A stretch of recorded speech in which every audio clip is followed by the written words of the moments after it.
Ladies and gentlemen, please welcome the President of the United States, Joseph R. Biden Jr., accompanied by the United States Secretary of State, Antony Blinken.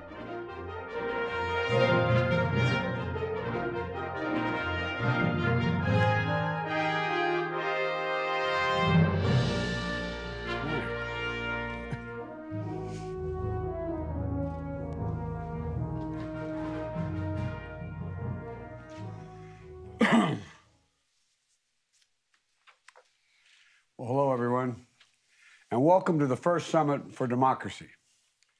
This gathering has been on my mind for a long time for a simple reason. In the face of sustained and alarming challenges to democracy, universal human rights, and all around the world, democracy needs champions. And I wanted to host this summit because here in the United States, we know as well as anyone that renewing our democracy and strengthening our democratic institutions requires constant effort. American democracy is an ongoing struggle to live up to our highest ideals and to heal our divisions, to recommit ourselves to the founding idea of our nation, captured in our Declaration of Independence, not unlike many of your documents. We say, we hold these truths to be self-evident, that all women and men are created equal, endowed by their Creator with certain inalienable rights, among them life, liberty, and the pursuit of happiness. Democracy doesn't happen by accident. We have to renew it with each generation. And this is an urgent matter on all our parts, in my view. Because the data we're seeing is largely pointing in the wrong direction. Freedom House reports in 2020 that marked the 15th consecutive year of global freedom in retreat. Another recent report from the International Institute of Democracy and Electoral Assistance noted more than half of all democracies have experienced a decline in at least one aspect of their democracy over the last 10 years, including the United States. And these trends are being exacerbated by global challenges that are more complex than ever and which require shared efforts to address these concerns. By outside pressure from autocrats, they seek to advance their own power, export and expand their influence around the world, and justify the repressive policies and practices as a more efficient way to address today's challenges. That's how it's sold. By voices that seek to fan the flames of social division and political polarization. And perhaps most importantly, and most worrying of all, by increasing the dissatisfaction of people all around the world with democratic governments that they feel are failing to deliver for their needs. In my view, this is the defining challenge of our time. Democracy, government of the people, by the people, for the people, can at times be fragile, but it also is inherently resilient. It's capable of self-correction and it's capable of self-improvement. And yes, democracy is hard. We all know that. It works best with consensus and cooperation. When people and parties that might have opposing views sit down and find ways to work together, things begin to work. But it's the best way to unleash human potential and defend human dignity and solve big problems. And it's up to us to prove that. Democracies are not all the same. We don't agree on everything, all of us in this meeting today. But the choices we make together are going to define, in my view, the course of our shared future for generations to come. And as a global community for democracy, we have to stand up for the values that unite us. We have to stand for justice and the rule of law, for free speech, free assembly, a free press, freedom of religion, and for all the inherent human rights of every individual. My late friend, Congressman John Lewis, was a great champion of American democracy and for civil rights around the world, learning from and gaining inspiration from other great leaders like Gandhi and Mandela. With his final words, as he was dying, to our nation last year, he reminded our country, quote, "Democracy is not a state, it's an act. Democracy is not a state, it is an act."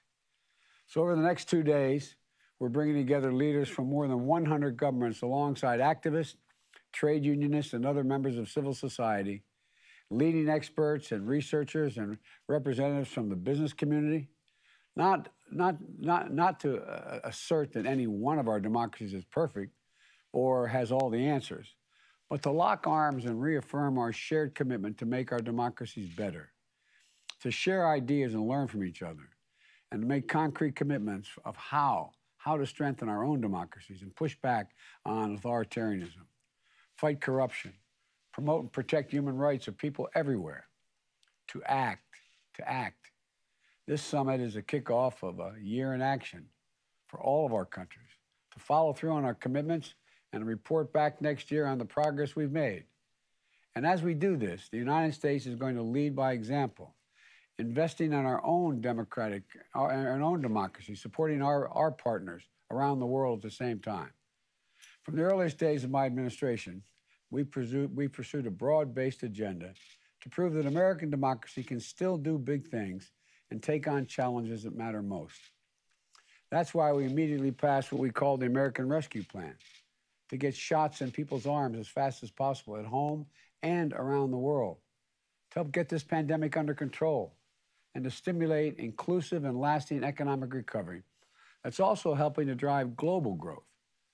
Last month, I was proud to sign a bipartisan piece of legislation, a true act of consensus between Democrats and Republicans in our country, the Infrastructure Investment and Jobs Act.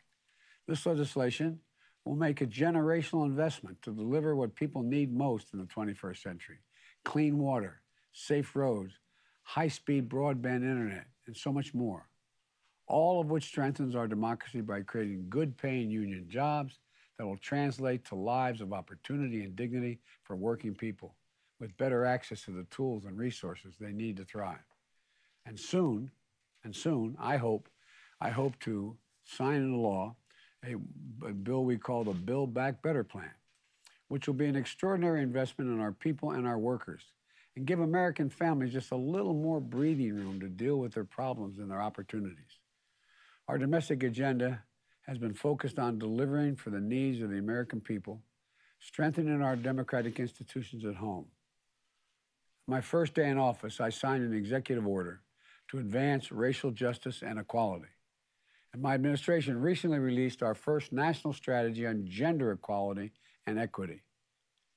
We're fostering greater worker power because workers organizing a union to give them the voice of the workplace in their community and their country isn't just an act of economic solidarity. It's democracy in action. We're making it easy for Americans to register to vote. And we've doubled the number of attorneys defending and enforcing voting rights laws through our Department of Justice. And my administration is going to keep fighting to pass two critical pieces of legislation that will shore up the very foundation of American democracy: the sacred right of every person to make their voice heard through free, fair, and secure elections. We need to enact what we call the Freedom to Vote Act and the John Lewis Voting Right Advancement Act to prevent voting discrimination, provide baselines for accessing the ballot box, and ensure the will of the voters is upheld, and so much more. We should be making it easy for people to vote, not harder. And that's going to remain a priority for my administration until we get it done. Inaction is not an option. And as we continue to work at home to bring the United States closer to what we call a more perfect union, we're doubling down on our engagement with and support of democracies around the world. Earlier this week, I released the first U.S. government strategy on countering corruption, which elevates our fight against transnational corruption, a crime that drains public resources and hollows out the ability of governments to deliver for the people and just evaporates confidence that the people much need to have in their government. The strategy includes working with other partners, all of you around the world, to improve transparency, hold corrupt actors accountable, reduce their ability to use the United States international financial system to hide assets and to launder money. And today I'm proud to launch the Presidential Initiative for Democratic Renewal, which will focus efforts across our diplomacy and foreign assistance programs to bolster democratic resilience and human rights and globally. Working with our Congress, we're planning to commit as much as $224 million in the next year to shore up transparent and accountable governance, including supporting media freedom, fighting international corruption, standing with democratic reformers, promoting technology that advances democracy, and defining and defending what a fair election is. Let me give you a few examples of the kind of work this initiative will entail. A free and independent media. It's the bedrock of democracy. It's how publics stay informed and how governments are held accountable. And around the world, press freedom is under threat. So we're committing critical seed money to launch a new multilateral effort, or International Fund for Public Interest Media, to sustain independent media around the world. And through our USAID, we're going to be standing up a new defamation defense fund for journalists to help protect investigative journalists against nuisance lawsuits designed to prevent them from doing their work, their vital work, around the world. We're going to launch new programs to help connect anti-corruption activities across civil society, the media, academia, labor, and protect whistleblowers, and help partners eliminate money laundering and safe havens. To ensure that our democracies are strengthened by the voice of all citizens, this presidential initiative includes programs to advance women and girls in civic engagement and political leadership, empowering the LGBTQ community, individuals to participate in democratic institutions, promote labor law reform, work organizations. It includes new lines of efforts with our partners to address online harassment and abuse and reduce the potential for countries to abuse new technologies, including surveillance technologies, to suppress the rights of their people to express their views. And we're going to stand up two rapid response cross-cutting initiatives that support the key goals of this summit: the Fund for Democratic Renewal and the Partnership for Democracy program. It's going to allow the State Department, USAID, to surge funds to support our partners working on democratic front lines around the world.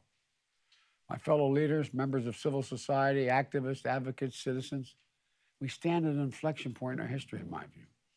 The choices we make, in my view, in this moment, are going to fundamentally determine the direction our world is going to take in the coming decades. Will we allow the backward slide of rights and democracy to continue unchecked? Or will we, together, have a vision and the vision, not just a vision, the vision and courage to once more lead the march of human progress and human freedom forward? I believe we can do that, and we will, if we have faith in ourselves and in our democracies and in each other. That's what this summit is about. I'm so looking forward to a productive session and discussions that we'll have over the next 2 days. I'm looking forward to the connections we'll build to support our work moving forward. So let's get to work. Thank you all so very much for your patience. Mr. President, thank you so much for kicking off the Summit for Democracy and pushing us to consider how we can strengthen our democracies to meet the challenges before us in this new century. As the President mentioned, we have been very much looking forward to today's discussion, the work that's going to follow from it, on how democracies can deliver better for our people. And as the President said, and as I think we all know, our democracies are facing growing challenges around the world, from within and from without. Decreasing citizen trust in government, threats to democratic institutions. We've seen a democratic recession in recent years. And these are not challenges to be taken lightly. We have a lot of work to do. But that's exactly why we're here today. While each one of our countries faces real challenges, we also know that democracy remains the most effective way to tackle those challenges and to advance human dignity. From engagements with civil society to reforms to strengthen democratic institutions, we have an immense opportunity today to learn from each other's experiences. And that's really one of the driving ideas behind this gathering. So we will now begin a closed door session. I'd respectfully request our friends from the media to leave the room as we get started on that.